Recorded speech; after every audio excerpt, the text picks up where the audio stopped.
नमस्कार बच्चों। आप सबको मेरा प्यार भरा नमस्कार और जय हिंद। कैसे हैं आप सब? स्वागत करता हूं आपके अपने अमेजिंग चैनल सक्सेस ज्वाला पर और आप सभी के बोर्ड एग्जाम के डर को दूर करने के लिए निर्माण बैच में आप सभी का स्वागत है। आप सबको पता था कि सीबीएसई बोर्ड प्लस में आईएफएससी बोर्ड के बच्चों के लिए निर्माण बैच, क्या नाम था,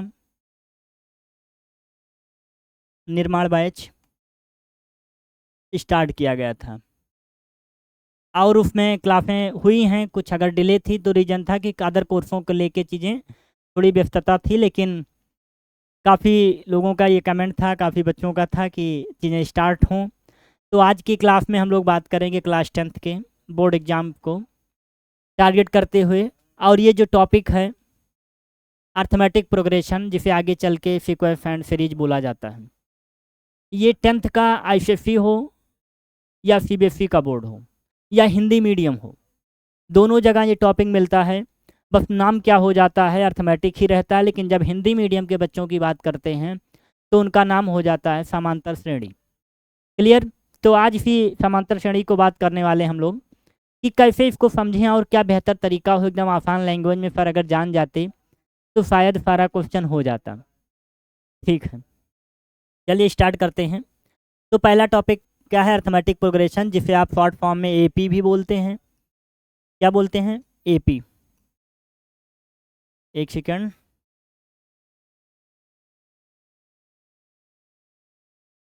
जिसे आप क्या कहते हैं? जिसे आप एपी बोलते हैं। हिंदी वाले इसी को हिंदी वाले इसी को समांतर श्रेणी बोलते हैं। थोड़ा शायद पेन में कुछ डिस्टरबेंस है।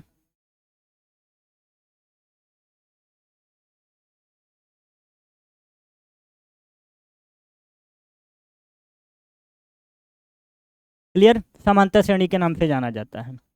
पहला टॉपिक जो हमारा है इंट्रोडक्शन का। इंट्रोडक्शन का मतलब होता है हम इसको पहले जाने कि क्या होता है, ये कैसे इसका यूज हम लोग करेंगे।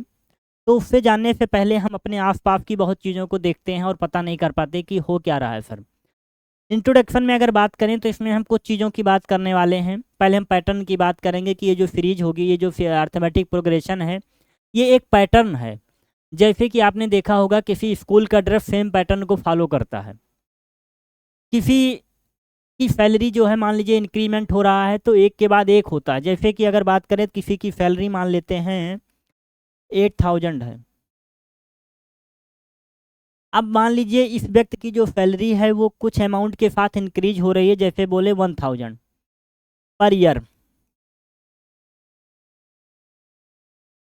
1000 पर ईयर। तो अगर आप बात करें कि सर इसकी सैलरी फर्स्ट ईयर इतनी है तो सेकंड ईयर 9000 हो जाएगी, अगले 10 हो जाएगी।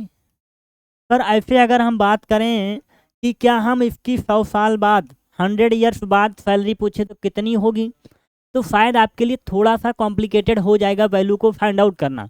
जब हम कुछ फाइनाइट नंबर में बात कर रहे थे कि 1 साल में, 2 साल में, 3 साल में कितनी होगी, तब आप फटाफट जवाब दे रहे थे सर 9000 हो जाएगी, उसके बाद 10,000 हो जाएगी।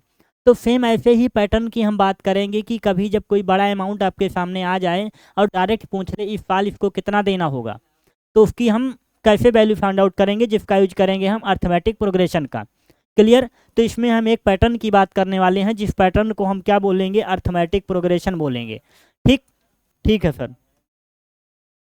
अब आ गई अर्थमेटिक प्रोग्रेशन। इसको पढ़ने से पहले हम आज बात करेंगे क्या क्या इसमें हमें कुछ बात सीखनी है। जैसे ए की बात करें तो ए क्या होता है? First term.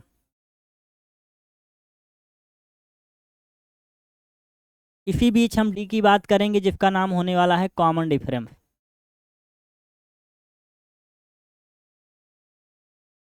क्या बात करेंगे? कॉमन डिफरेंस की। ए हो गया, डी हो गया, मेनली इसी की बात होने वाली है आज आपके पास सामने। सर इसे कुछ बताइए तब तो और बात समझ में आएगी। तो अर्थमेटिक प्रोग्रेशन इसी चीज़ को बात करेगा। अर्थमेटिक का मतलब ये होगा कि एक टर्म तो सर हमें ए मिलेगी, ठीक है, फर्स्ट। अगले टर्म को लाने के लिए हमें कुछ एक पैटर्न को फॉलो करना होगा, या अगला टर्म तब मिलेगा जब इसमें कुछ स्पेसिफिक अमाउंट ऐड होगा। सर कुछ बोल रहे हैं आप क्या?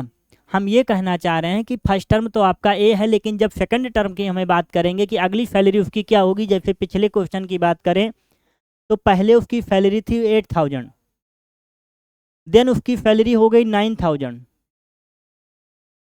तीसरी बार उसकी सैलरी हो गई 10,000। तो एक पैटर्न फॉलो हो रहा है और पता चल रहा है कि फिर इनके बीच में कुछ ऐसा नंबर है जो बार बार ऐड हो रहा है। वो फर्क क्या है? वो यही है कि जो आपने बताया था कि इसकी सैलरी 1,000 पर ईयर क्या हो गई है, इंक्रीमेंट हो गई है। तो यही वो सेम पैटर्न नंबर है जो इसमें ऐड होके तब मिलेगा। तो मतलब फर्स्ट टर्म हमें कब मिलेगा, ए एंड, लेकिन जब हम सेकंड टर्म की बात करने वाले होंगे तो ए में कुछ जोड़ना पड़ेगा जिसे बोलेंगे डी, एंड जब थर्ड टर्म की बात करेंगे तो ए प्लस 2D के साथ आएगा। कोई बात नहीं सर, इतने रोकिए, अभी आगे और बताएंगे। तो पता चला कि क्या हम जोड़ने वाले हैं 1,000। क्लियर हो गई बात? ठीक है सर। ए एंड अगर जब डी की बात करें तो अभी हेडिंग बनी हुई है आगे, उसकी हम बात करेंगे। तो आपको समझ में आया, समांतर श्रेणी एक ऐसी सूची है जिसमें हर अगला टर्म लाने के लिए हमें कुछ अमाउंट ऐड करना पड़ेगा या कुछ एक स्पेसिफिक वैल्यू ऐड करनी पड़ेगी जिसका नाम क्या होगा, डी। और इस पूरे प्रोसेस को क्या बोलेंगे, समांतर श्रेणी बोलेंगे, अर्थमेटिक प्रोग्रेशन बोलने वाले हैं। आगे चलिए, आ गई बात कॉमन डिफरेंस पर। ये डी क्या था? कॉमन डिफरेंस को डिनोट करने का जो तरीका है हमारे पास वो क्या है, डी। डी कैसे निकलता है? डी हमेशा सेकंड टर्म को फर्स्ट टर्म से माइनस, सॉरी, फर्स्ट टर्म को सेकंड टर्म से माइनस कर दीजिए तो डी आता है। हमेशा डी निकालने का यही फॉर्मेट होगा। जैसे कि हमने आपसे देखा कि आपकी फर्स्ट ईयर की सैलरी क्या थी, 8,000। आपने फिर सेकंड देखा कि जो उसकी सेकंड ईयर सैलरी मतलब सेकंड टर्म हो गया वो 9,000। तो अगर बात करें सर इसमें डी क्या है, तो डी इक्वल टू कैसे आएगा, A2 minus A1, A2 minus का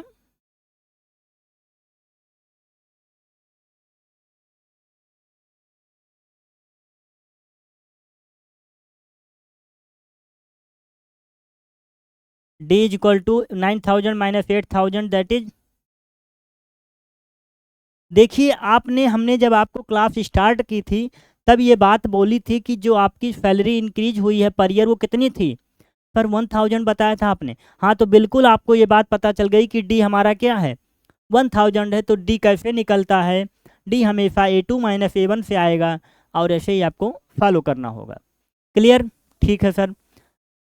अब ये बात आती है, क्या यही डी था जो बार बार ऐड हो रहा था सर? बिल्कुल आपकी बात सच है कि यही वो डी है जो ए में जोड़ने पे मिल रहा था। और हम हर बार ये बात आपको बोल रहे थे कि अगला नंबर तब मिलेगा, नंबर नहीं बोलते यहाँ पे टर्म बोलते हैं, अगला टर्म आपको तब मिलेगा जब आप डी को ऐड करोगे। क्लियर बात? ठीक है, कॉमन डिफरेंस आ गया। बस इतनी बात से याद रखनी है आपको। पहले छोटा सा कॉन्सेप्ट देखेंगे सारे, उसके बाद नंबर ऑफ क्वेश्चन हम लगाएंगे। आ गई फाइनाइट, तो मतलब जब निश्चित सारे टर्म होंगे तो फाइनाइट, जब फिक्स नहीं होगा तो इनफाइनाइट। जैसे हम बोल दें कि किसी व्यक्ति की सैलरी जो है 5 साल तक की बताइए, तो आपने देखा 8,000 थी, 9 हो जाएगी सर, 10 हो जाएगी, 11 हो जाएगी एंड 12 हो जाएगी। तो देखा आपने इसमें 5 ईयर की सैलरी 5 टर्म निश्चित होके आई, तो ये फाइनाइट है। जब ये इनफाइनाइट होगी मतलब नंबर आप पता नहीं होगा कितने की चाहिए, तो क्या हो जाएगा, इनफाइनाइट हो जाएगी। इनफाइनाइट का तरीका डिनोट करने की ये होगा, फाइनाइट के लिए हम नॉर्मली यूज करेंगे। अब आ जाता है nth term of AP. nth term of an AP, किसी एपी का nth टर्म, जैसे हमने आपसे बात की थी कि अगर किसी की सैलरी 1,000 इंक्रीज हो रही है, उसकी सैलरी इतनी थी, 10 साल बाद कितनी हो जाएगी। हमने कहा आपकी साल, आपकी जो आपकी जो इस समय की इनकम है वो 10,000 रुपये है, 500 रुपये हर साल आपका बढ़ रहा है।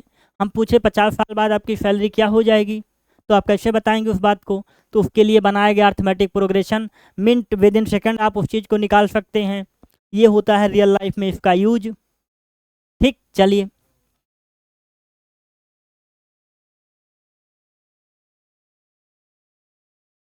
इसके लिए हम फार्मूला तो आपको बताएंगे ही जो एनसीईआरटी में है। पर आपको डायरेक्ट निकालने का तरीका भी हम आपको सिखा देंगे, बिल्कुल सिखा देंगे। आप सक्सेस ज्वाला पे आए हैं, बिल्कुल आपको सिखा देंगे, मैथ को एकदम आसान लैंग्वेज में आपको बता देंगे। ठीक है, चलो फिर चलिए हम क्या बात करने वाले हैं। इसका जो फार्मूला है ए एन से इसको डिनोट करते हैं। A n is equal to होता क्या है formula, a plus N minus one into D.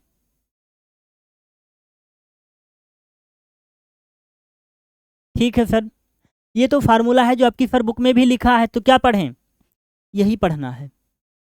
कुछ चीज़ें आपको वही करके मिलेंगी जो आप नहीं चाहते हो, तो यही पढ़ के आप सॉल्यूशन को निकालेंगे, कैसे अभी बताएंगे। फिर कुछ आप और बताने वाले थे, उसको कब सिखाएंगे, अभी बता देते हैं। हमने कहा कि डायरेक्ट आपको मान लीजिए ए 10 निकालना है, तो कुछ नहीं, ए की वैल्यू ए हो जाएगी प्लस एन की value 10 minus one into D. मतलब हम आपको ये सिखाने वाले हैं कि जब आपको ए 10 निकालना है तो ए तो आएगा ही 10 माइनस वन करके 9। जब आपको ए 10 निकालना है तो ए में 9d जोड़ दीजिए, ए 10 आपका मिल जाएगा सर। ये यहाँ से आता है, तो यही बात हम यहाँ आपको सिखाने वाले हैं कि A1 आपको कैसे मिलेगा। ए होता है फर्स्ट टर्म, A2 आपको तब मिलेगा जब आप ए में डी को ऐड करेंगे, A3 आपको तब मिलेगा जब आप ए में 2 को ऐड करेंगे, 2d मतलब डी को 2 बार ऐड करना है ना जी सर। अगर A4 चाहिए तो सर ए दैट में 3 बार डी। तो देखिए ये सीरीज आपको ये दिखा रही है कि जब आपका नंबर 4 है तो आपको ऐड कितना करना पड़ रहा है, 3d मल्टीपल 3 का मल्टीपल डी के साथ 3 को मल्टीपल, मतलब एक नंबर कम आ रहा है। तो अगर हमें सर ए 100 निकालना है तो क्या हम ए प्लस 99d कर दें तो आंसर आ जाएगा, बिल्कुल आ जाएगा। अगर सर हमें 100 या 1000 फाइंड आउट करना है तो सर ए के साथ तो ए प्लस 999 डी 999 के साथ आप ऐड कर देंगे। तो जितना भी टर्म आपको फाइंड आउट करना उससे एक कम करके 9d में मल्टीप्लाई करके ए में ऐड कर दीजिए। ये बात समझ में आई, ठीक है सर आई। तो ये होता है nth term of an AP. किसी भी एपी का कोई भी टर्म निकालना हो तो ये तो फार्मूला है, बाकी आप ये सोच पाते हैं तो इधर भी आप यूज कर सकते हैं। क्लियर हो गई बात। एक एग्जांपल कर दें, जैसे मानते हैं कि जैसे किसी की जो ए है वो मान लीजिए 10 है और उसने कहा कि आपकी जो पर ईयर की वैल्यू है वो बढ़ रही है कितने के साथ, 2 के साथ। दैट मीन्स डी की वैल्यू आपको दे दी गई 2 और आपसे पूछा गया 35 साल बाद उसकी वैल्यू क्या हो जाएगी, 35 ईयर्स लेटर। तो ए 35 आपको निकालना है जी सर। तो क्या करें, ए प्लस 34 डी कर दें, कर दीजिए। ए की वैल्यू दी गई 10 प्लस 34 इंटू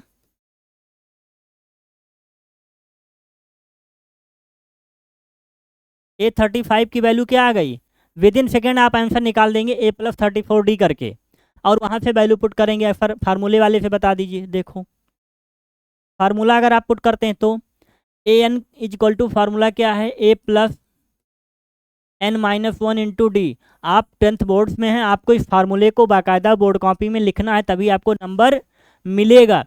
ये तो आपके एमसीक्यू के लिए, अगर एमसीक्यू में आ गया तो डायरेक्ट आप विद इन सेकेंड लगा देंगे, लेकिन अगर बोर्ड कॉपी में 2 मार्क्स का आया है तो आपको बाकायदा उसको लिखना होगा विथ इक्वल। क्योंकि अगर आपको मैथ्स में अच्छा मार्क्स लाना है, अच्छे नंबर आपको चाहिए, तो इक्वल साइन कहाँ क्या लगने हैं वो आपके अच्छे होने चाहिए। क्यों, क्योंकि अगर चेहरे पे कोई क्रीम कम ज़्यादा हुई तो कॉम्बिनेशन बदल जाता है। तो अगर इक्वल इधर उधर हुआ, साइन चेंज हुआ तो वैल्यू क्या हो जाएगी, फिर बदल कर जाएगी भाई। तो ए एन हमको क्या चाहिए सर, कितने ईयर बाद चाहिए सर, 35। तो ए 35 इज इक्वल टू ए की वैल्यू दी गई है 10 प्लस एन की वैल्यू 35, डी की वैल्यू दी गई 2। ए 35 इज इक्वल टू 10 प्लस 34, डी की वैल्यू मल्टीप्लाई करेगी तो ए 35 इज इक्वल टू 10 प्लस 68। That means a 35 is equal to आ जाएगा 78 और आप ऐसे बॉक्स बना के लिखेंगे दैट इज आंसर। तो ऐसे आप करके आएंगे तो आपको नंबर अच्छे मिलेंगे। आपको ये पता चला कि आपने एक सीक्वेंस फॉलो किया है, आपको पता है कि कैसे अर्थमेटिक प्रोग्रेशन काम करती है, वर्क कैसे करता है। क्लियर? ठीक है सर। अब हम बात करते हैं कि सर अगर ये सैलरी को पहले साल इतनी थी, दूसरे साल इतनी थी, तीसरे साल इतनी थी सर, तो अब कह रहे हैं सबको एक साथ कर दो। हमने कहा एक फ्रेंड का नंबर इतना, उसका एक एक बढ़ता बढ़ता जा रहा है, तो 50 साल का नंबर ऐड कर दो। अरे सर कठिन काम है, कैसे करेंगे, हम 10th में हैं। हमने कहा ठीक है भाई, 10th में हो, लो सम ऑफ फर्स्ट एन टर्म आपको निकालने हैं कि पहले कितने थे, तो आप निकाल सकते हैं किससे। इसको जो डिनोट करने का तरीका होता है वो एस एन होता है। थोड़ा पेन को मोटा कर ले क्या, एस एन होता है, एस एन। इसको डोनेट करने का, डिनोट करने का तरीका है n/2 2a plus n-1 into D. लो ये वैल्यू आपको पता है, n क्या है, कितने नंबर का चाहिए, d क्या है, कॉमन डिफरेंस, a क्या है, फर्स्ट टर्म है। यहाँ से आप वैल्यू निकाल देंगे, किसी भी सम का चाहिए। थोड़ा सा गौर करिएगा, यहाँ पे गौर करना है सर। कैसे करें, कैसे करें सर, कुछ है तरीका? लो हम एक बात यहाँ आपको ये सिखाने वाले हैं कि एफएन तो ठीक है, n/2 भी ठीक है सर। आप a को थोड़ा सा अगर चाहें तो क्या ऐसा लिख सकते हैं सर, a प्लस ए लिख दीजिए सर, बाकी की वैल्यू को ऐसे रहने दीजिए।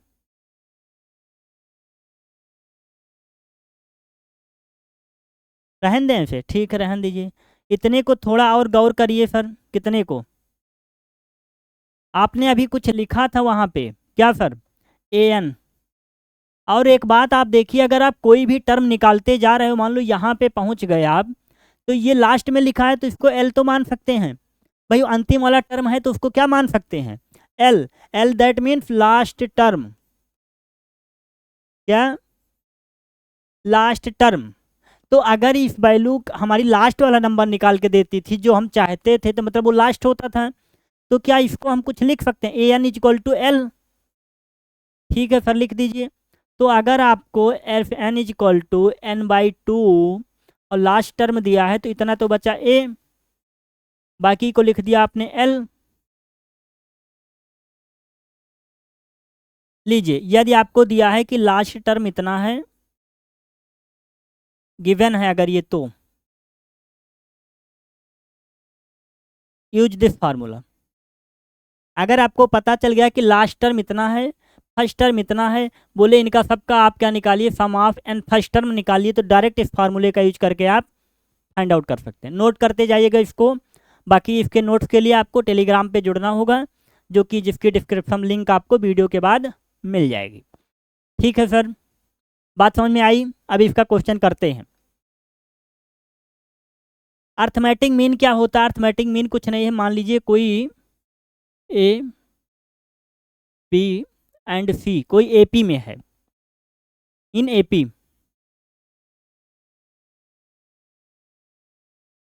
इन एपी, तो एक कंडीशन फॉलो होनी चाहिए मीन के लिए कि जो इसका सेकंड टर्म बी है वो फर्स्ट एंड लास्ट टर्म का सम डिवाइड करके 2 के इक्वल होना चाहिए। ये कंडीशन होनी चाहिए कि जो सेकंड टर्म है वो फर्स्ट एंड लास्ट टर्म का सम करके डिवाइड 2 करने पे इक्वल होना चाहिए। ठीक है, करिए। तो ये अगर फॉलो करता है तो एपी में है, नहीं तो एपी में नहीं है सर। करके दिखाइए थोड़ा सा। कोई एपी मान लीजिए ले लेते हैं, ए इक्वल टू दिया है 2, सेकेंड टर्म A2 दिया है उसका 6, A3 दिया गया है 10, A3 कितना दिया गया 10। अगर इसको सॉल्व करते हैं तो हमने बताया कि B is equal to A plus C/2। B की वैल्यू आपको दी गई है 6, 6 इज इक्वल टू A की वैल्यू है 2 प्लस C की वैल्यू है 10, डिवाइड बाई 2 करेंगे तो आप देखेंगे कि C इज इक्वल टू ये फॉलो हो रहा है। इसी को बोलते हैं अर्थमेटिक मीन और एएम। क्वेश्चन आता है, ठीक है, इससे आता है। चलिए अब आप तैयार हो जाइए, जो आपने पढ़ा उसका यूज करने का समय आ चुका है। राइट, आप भी तैयार करिए, ठीक है, आप भी लगाएंगे क्वेश्चन को, आप सब लोग।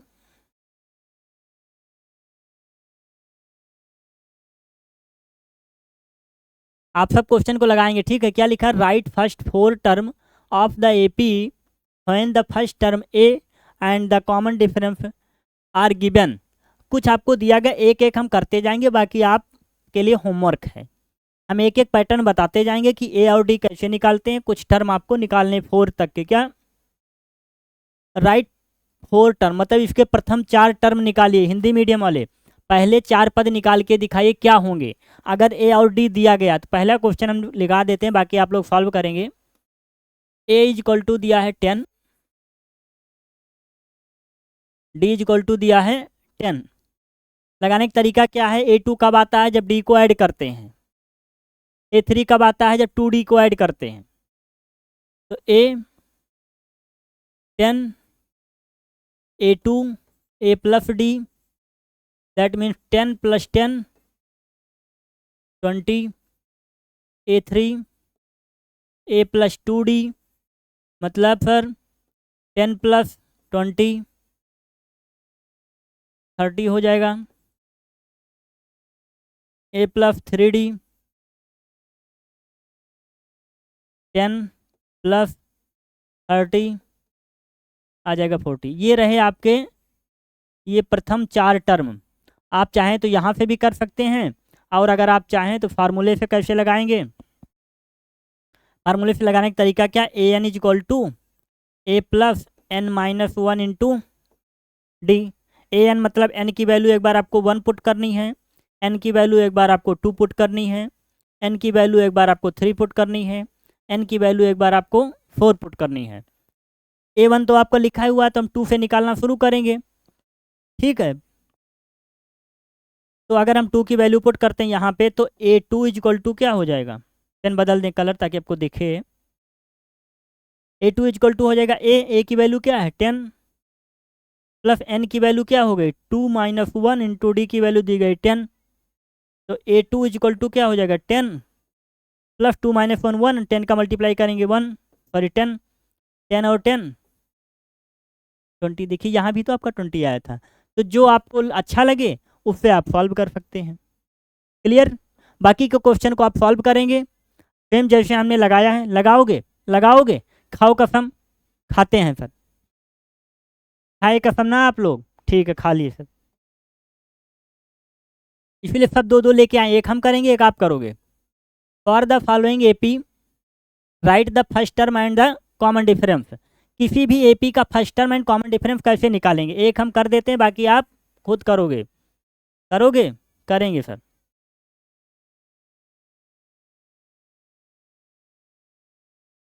तो जो एपी दी गई है उसमें डायरेक्ट ए की वैल्यू क्या है? 3। हमने कहा डी कैसे निकलता है? Sir A2 - A1। A2 की वैल्यू दी गई है 1, A1 की वैल्यू दी गई है 3, तो डी की वैल्यू क्या आ जाएगी? -2। क्या सर इन दोनों को करके देख सकते हैं? देख लो सर, डी कैसे आएगा? A2 अब की बार इसको 2 मानते हैं, -1 इसको फर्स्ट मानते हैं -1, तो माइनस माइनस मिलके क्या हो जाएगा? -2। मतलब डी आपका सेम ही आने वाला है, चाहे जिस टर्म को आप सेकंड एंड फर्स्ट एज्यूम कर सकते हो, जरूरी नहीं यही होगा। आप यहाँ से एपी शुरू करो, सेकंड टर्म इसको मानो, फर्स्ट इसको मानो, A2 - A1 करो, वैल्यू सेम आएगी। आगे वाला आप सॉल्व करोगे। करोगे? करेंगे सर। अगला देखिए, which term of the AP इतना इतना इतना इज 78। हिंदी मीडियम वाले थोड़ा देखें, ये सीबीएसई बोर्ड का बड़ा फेमस क्वेश्चन है, कई बार बोर्ड में आ चुका है, कई बार बोर्ड में आ चुका है ये क्वेश्चन। बोला व्हिच टर्म, कौन सा term of the AP if AP का 78 है, मतलब एन की वैल्यू चाहिए, कौन सा टर्म इसका 78 है। हिंदी मीडियम वाले ये पूछ रहा है कौन सा टर्म इसका 78 है, तो लेट कर लेते हैं। ए की वैल्यू तो इसमें दी ही गई है आपको, a equal to 3, d find out कर लीजिए। A2 मतलब 8 माइनस 3 इक्वल टू आ जाएगा 5। तो आपको ए गिवन है, डी आपने फाइंड आउट कर लिया, आपने लेट कर लिया, let 78 a n term, a n formula आपके पास क्या होता है, a n equal to A plus N minus 1 into a n की वैल्यू क्या आपने लेट कर ली 78, ए की वैल्यू आपको दी गई कितनी 3 प्लस एन आपको पता नहीं है, यानी फाइंड आउट करना है, एन माइनस 1 इंटू डी की वैल्यू दी गई 5। सॉल्व कर लीजिए, इधर क्या हो जाएगा 78 is equal to 3 plus N minus 1 into 5। 3 को इधर भेज दीजिए तो हो गया N minus 1 multiply 5 is equal to 75। N minus 1 is equal to 75 divide by 5। N minus 1 is equal to 15। N is equal to क्या आ जाएगा 15 प्लस का 1, एन की वैल्यू क्या आ गई, ये 15 लिखा है, एन की वैल्यू क्या आ गई हमारी 16। इधर से आप वैल्यू सॉल्व कर लेंगे। क्लियर है, एन की मतलब ये 16 कौन सा टर्म है, 78 प्रूव करके दिखा दें, दिखा दीजिए सर, नहीं मान रहे दिखा दीजिए। अब आपको पता चल गया एन इज इक्वल टू क्या है 16 है, वो है ना 78, ए की वैल्यू आपकी 3 है, डी की वैल्यू आपकी 5 है। A 16 is equal to A plus 15 D हो जाएगा। ए 16 इज इक्वल टू ए की वैल्यू 3 प्लस 15 इंटू डी की वैल्यू कितनी है 5। A 16 is equal to 3 plus 15 5 जा 75। A 16 is equal to 15 5 plus 3 कितना हो जाएगा 78। देखा आपने प्रूव करके विद इन सेकंड दिखा दिया आपको कि हाँ 16 वाला टर्म क्या है बेटा, क्या है 78 है जी सर है। चलिए आगे चलिए। Find the number of term is each of the following AP. Find the number of, आपके कितने टर्म है पूछ रहा है इसमें, ईच टर्म इसमें थोड़ा सा गलत लिख दिया, उसने ये पूछना चाहिए था ये वाला टर्म कौन सा है शायद। Find the number of term in each of the following AP. इस एपी में कितने टर्म हैं, कोई बात नहीं, कितने टर्म अभी विद इन सेकंड दिखा देते हैं, अभी तो लगा के आए हैं सर हम लोग। लास्ट टर्म दिया है, चाहे लास्ट टर्म से लगा लो। A n is equal to A plus N minus 1 into d, formula पाता है सर, कैसे करेंगे, ए की वैल्यू क्या है 7 सर, डी की वैल्यू निकाल लेंगे A2 माइनस A1 से, 13 माइनस 7 से 6 आ जाएगी, इतनी चीज़ मिल गई,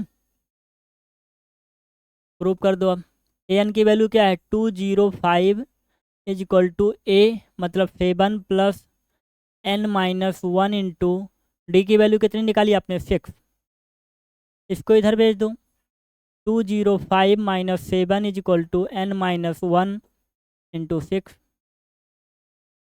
198 हो जाएगा is equal to N minus 1 6, N minus 1 is equal to 198 upon में 6, इसको आप डिवाइड करेंगे आएगा 33, N minus 1 is equal to 33, तो एन इज इक्वल टू क्या हो जाएगा 33 प्लस में 1, that means N is equal to क्या आ गया 34। मतलब इस सीरीज में टोटल कितने टर्म हैं 34 टर्म हैं। क्लियर है 34, बिल्कुल सर, बात क्लियर आई समझ में। ऐसे ही क्वेश्चन आपके बोर्ड में अर्थमेटिक प्रोग्रेशन से पूछे जाते हैं।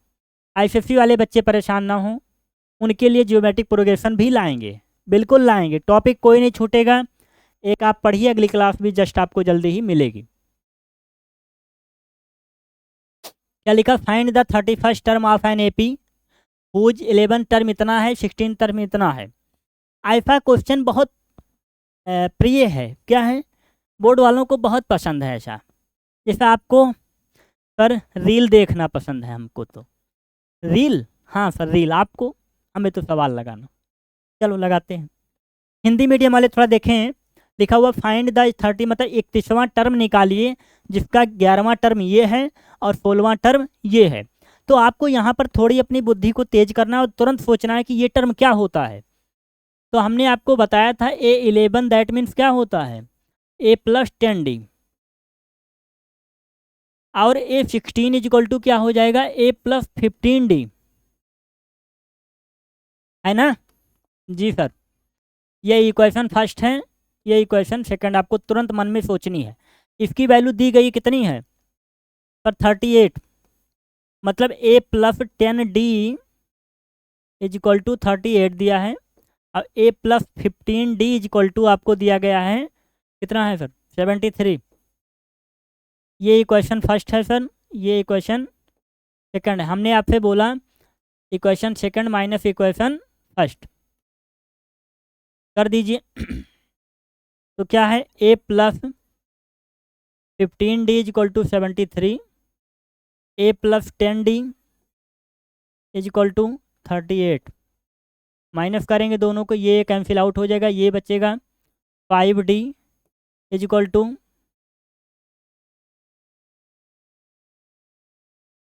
D इजिकल टू आ जाएगा 7। ये बात आपको समझ में आई D7 कैसे आया है।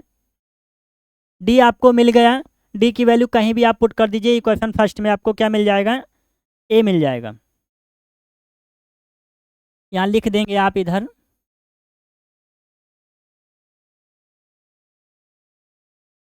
Put the value equation first. तो A+10 इंटू 7 इजक्ल टू 38, तो A इजक्ल टू 38 माइनस का 70, आंसर क्या आ जाएगा, एक सेकेंड,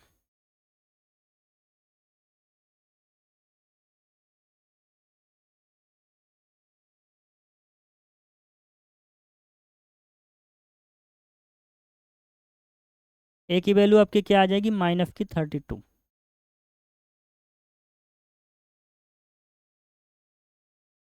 A की वैल्यू आपकी क्या आ जाएगी माइनस की 32। अब आप क्या करिए, कौन सा चाहिए था सर हमको, कलर बदल दीजिए।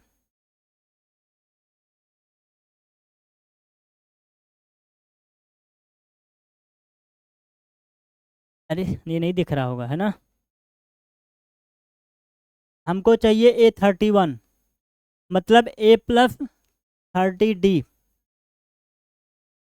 A की वैल्यू हमको मिल गई कितनी है माइनस की 32, प्लस में 30 मल्टीप्लाई 7, तो क्या आ जाएगा A31 इजक्ल टू माइनस का 32 प्लस में 210। जब आप इसको माइनस करेंगे तो A31 की वैल्यू क्या आ जाएगी,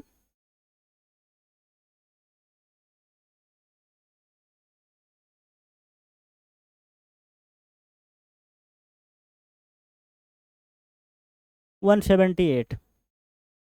तो आपका A31 टर्म क्या है 71, 178।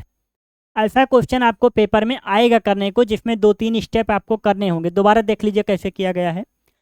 पहला आपको तुरंत इज्यूम करना है कि 11 टर्म हमारा ये है, तो मतलब A+10D की वैल्यू दी गई है। जो जो भी टर्म बोले उससे एक कम आपको तुरंत मानना है, क्योंकि होता भी वही है, मानना नहीं है।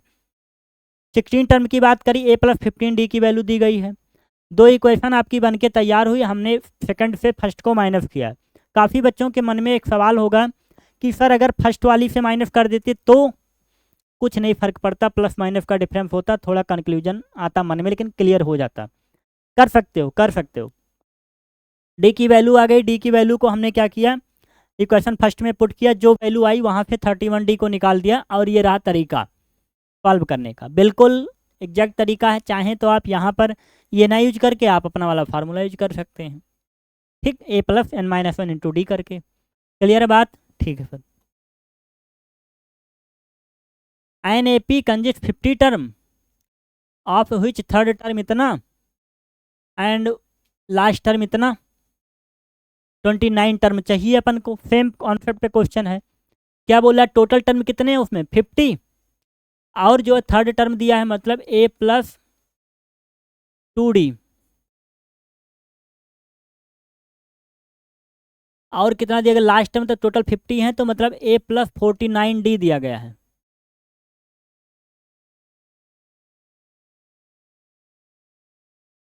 a plus 49d is equal to 106 दिया गया। क्लियर बात? ठीक है सर, सेम कॉन्सेप्ट पे है। ये इक्वेशन फर्स्ट है हमारी, ये इक्वेशन सेकंड है। फिर माइनस करते हैं सेकंड से। आप लिख दीजिएगा क्या किया है आपने। तो a plus 49d is equal to 106, a plus 2d is equal to 12, ये हो गया 47d इज इक्वल टू, ये आएगा 94 क्या।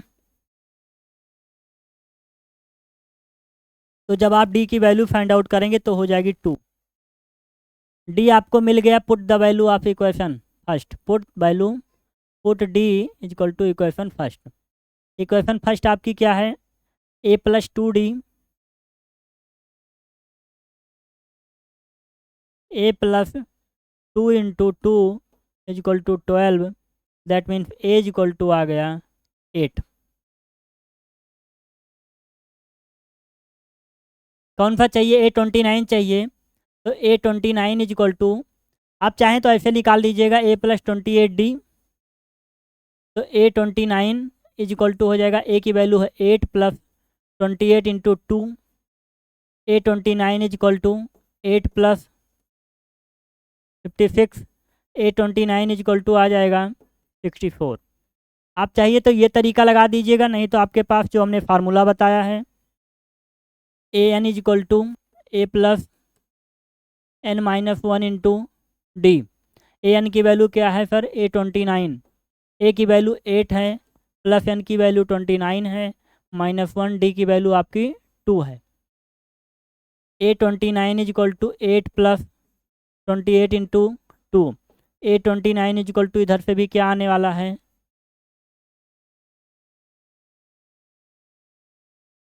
क्लियर है? क्लियर है बात? आपको समझ में आई कैसे आपको सॉल्व करना है, कैसे लगाना है, कितने आसान मेथड में आपको अर्थमेटिक समझ में आ गई। इससे बाहर कोई क्वेश्चन नहीं आता, चाहे आप ICSE बोर्ड के हों, चाहे आप CBSE बोर्ड के हों, चाहे आप UP बोर्ड के हैं। ये केवल मीडियम है बोर्ड, बाकी सवाल सेम आएगा। जैसे हिंदी और इंग्लिश केवल बोलने का मीडियम है, बाकी समझने का तरीका अपना क्या है, मज़े वाला है। तो बिल्कुल आपको बात समझ में आई होगी। और अगर कोई डाउट आपको होता है, अरे एक और है, हमें लगा था ख़त्म हो गया, एक कॉन्सेप्ट बच गया था ना, सम कैसे करेंगे सर, वो तो बताया नहीं आपने। सम करने का तरीका देखो, फार्मूला क्या है अपने पास, SN is equal to n/2 2a plus n minus 1 into D, ये होता है। आपको देखो ये वैल्यू दी गई, इसका 10 टर्म्स तक का चाहिए, मतलब n की वैल्यू 10 है इसमें, a की वैल्यू इसमें 2 है, डी की वैल्यू आपको निकालना आता है, आपका आएगा 5। पता चल गया डी की वैल्यू क्या आएगी, 5 आ जाएगी। पुट कर दीजिए, S10 is equal to n/2 मतलब 10/2, 2 इंटू a की वैल्यू कितनी है 2, प्लस n माइनस 1 मतलब 10 माइनस 1 इंटू डी की वैल्यू है 5। तो S10 इज इक्वल टू, ये हो गया 5, 2 2 जा 4 प्लस 9 5 जा 45, S10 is equal to 5 multiply 49, S10 is equal to,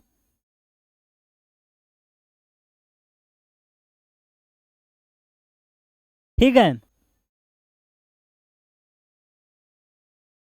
कैसे, कितने आसान तरीके से हमने आपको निकाल दिया। कैसे निकाला, इसमें 12 टर्म थे ये बता दिया, मतलब जितने टर्म होंगे वो उसकी n की वैल्यू होगी, कितने टर्म का सम अपन को चाहिए, कितने सम चाहिए भैया, जितना भी चाहिए आपको दिया होगा। FN का आपको फार्मूला ये भूलना नहीं चाहिए, ठीक। n की वैल्यू हो गई, a की वैल्यू हो गई, d की वैल्यू हो गई, नॉर्मल तरीके से सॉल्व कर दिया और वैल्यू आ गई। एक हमने लगा दिया, बाकी आप सॉल्व करने की कोशिश करिएगा। अगर कोई डाउट आपको आता है तो कमेंट सेक्शन में आप बताइएगा। और कैसे आपको कौन सा चैप्टर आपका वीक है, जो आपको लगता है कि ये मुझे पढ़ना है, तो वो आप कमेंट में बताएंगे, बिल्कुल आपको वो ईजी लैंग्वेज में बताया जाएगा। बाकी तो हम लोग एक फॉर्मेट में चल ही रहे हैं। तो और कुछ है, बस ख़त्म मामला। तो थैंक यू बच्चों, आप सभी को मेरा प्यार भरा नमस्कार और जय हिंद। अपने बोर्ड के डर को दूर करने के लिए बिल्कुल ज्वाइन करें सेशन को, और आपको बेनिफिट ज़रूर होगा। जय हिंद बच्चों।